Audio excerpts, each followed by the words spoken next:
The ego, by definition, is the I that I create in my mind based on the validation that I'm given from my outside world. Can you see in the definition alone how we're all screwed? Now, here's an example. Two different children raised exactly the same.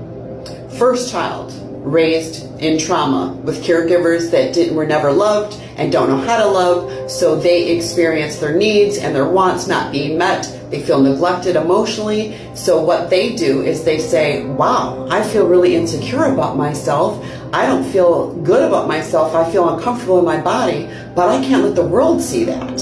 So right then and there, their ego is going to be misformed. They're going to cut off from their heart. They're going to make all of their decisions and feelings from their head, and they'll become delusional in their thinking because they're not being their true self to people. So that is the basis of how a narcissist is born.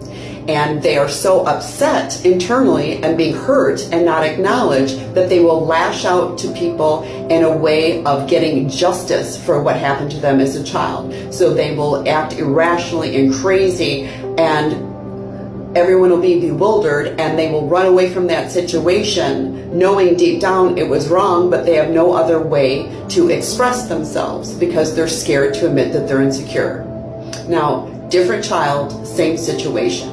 Raised with the same amount of angst, trauma, everything, their needs weren't met, and they become anxiously attached. They wear that out on their sleeve. They literally, I'm insecure, I can't really make decisions on my own. They're grasping for validation in every way or shape or form, anywhere, just so they're seen and heard in all the spots that they didn't have before. So it's the way people pleasing is born. If I can make everybody happy around me, and then everybody sees me and loves me, and I get the nourishment and the nurturing that I desired when I was a child.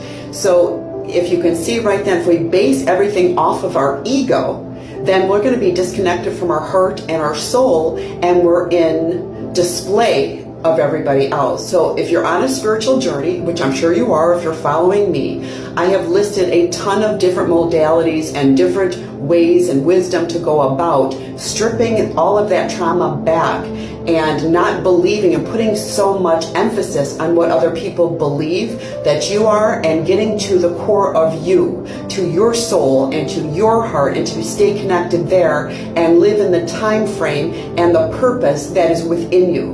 We are all droplets of God, of the Creator, however you express your higher power, and we are here for expansion, and this is school for us to get rid of the